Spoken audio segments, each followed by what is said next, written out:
मैं इस healing journey के लिए जितना थैंक यू बोलूँ भगवान को उतना कम है। जितना थैंक यू बोलूँ जिस पर्सन ने मुझे इस हीलिंग जर्नी से मिलवाया, मेरी फ्रेंड ने, उसको जितना थैंक यू बोलूँ उतना कम है। जिन पर्सन की वजह से मैं इस हीलिंग जर्नी में आई, मेरे पास्ट की वजह से, उनको जितना थैंक यू बोलूँ उतना कम है।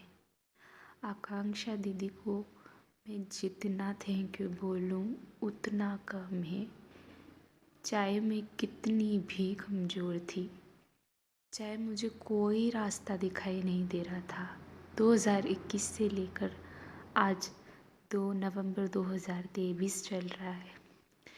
इन 2 सालों में मैं किसी भी स्टेट में कैसा भी सवाल पूछती, दीदी ने मुझे कभी जज नहीं किया।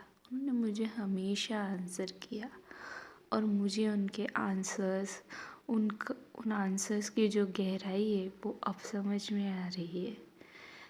उन्होंने मुझ पर हमेशा विश्वास जताया। मुझे खुद पे कभी भी विश्वास नहीं था, लेकिन आकांक्षा दीदी ने मुझ पर हमेशा विश्वास जताया। मुझे कभी कोई रास्ता नज़र नहीं आता था कि कुछ ऐसा हो भी सकता है, ये लाइफ चेंज भी हो सकती है। आज जिस तरह की कामनेस, जिस तरह का बैलेंस मैं फ़ील कर रही हूँ, ऐसा मैं कभी फ़ील भी कर सकती हूँ। इसका विश्वास आकांक्षा दीदी को था, मुझे नहीं था। उन्होंने मेरे अंदर की पावर को जगाया है। मैं हमेशा कहती हूँ कि आकांक्षा दीदी आप मेरी डार्कनेस की लाइट हैं, वो हैं। वो वास्तव में मेरी लाइफ की सनशाइन है। मैं उनको जितना जितना थैंक यू बोलूँ उतना कम है। मैंने अपने आप को माफ़ करने की बहुत कोशिश की। मैंने अपने पास्ट को एक्सेप्ट करने की कोशिश की, लेकिन जो पास्ट को लेकर मन में हेट थी, घृणा थी, उस वजह से मैं उस पास्ट को एक्सेप्ट ही नहीं कर पा रही थी। उसे ईज़ की वजह से देख ही नहीं पा रही थी। आज मैं इतनी पावरफुल हो गई हूँ, मतलब पावरफुल मैं फ़ील करती हूँ कि मैं अपने पास्ट में जिन जिन लोगों से मिली, जो मेरे लिए टॉक्सिक थे, जो इमोशन मेरे लिए टॉक्सिक थे, आज मैं उन्हें थैंक यू बोल रही हूँ, वो भी पूरे दिल से। मैं उनको अपना टीचर मान रही हूँ।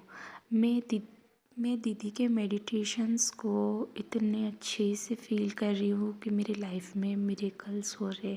मुझे हर तरफ से यूनिवर्सल साइंस मिल रहे हैं। मुझे कदम कदम पे लग रहा है कि मैं जो मांग रही हूँ वो पूरा हो रहा है। जब भी मैं भगवान से स्ट्रेंथ मांग रही हूँ, वो अगले ही पल मुझे स्ट्रेंथ दे रहे हैं। मैं क्वेश्चन पूछ रही हूँ सुबह को, वो दोपहर में उसका आंसर कैसे न कैसे मेरे सामने आ जाता है। हमेशा यूनिवर्स मुझे कुछ ना कुछ साइन देता रहता है। मैंने उन्हें हमेशा अनदेखा किया है, क्योंकि मैं बाहरी दुनिया से बहुत ज़्यादा प्रभावित थी।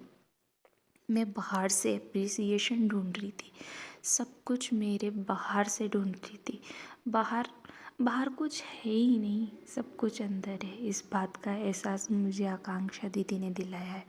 जब मैंने उनसे पहली बार फ़ोन पे बात की थी, उन्होंने एक ही लाइन मुझे बोली थी, हमारा जो आउटर वर्ल्ड होता है वो इनर वर्ल्ड का रिफ्लेक्शन होता है। ये बहुत सिंपल लाइन थी, लेकिन मुझे ये लाइन अब समझ में आ रही है और इस बात का मुझे अफ़सोस नहीं है। मैंने जितने स्ट्रगल्स देखे, मुझे किसी भी बात का अफ़सोस नहीं है।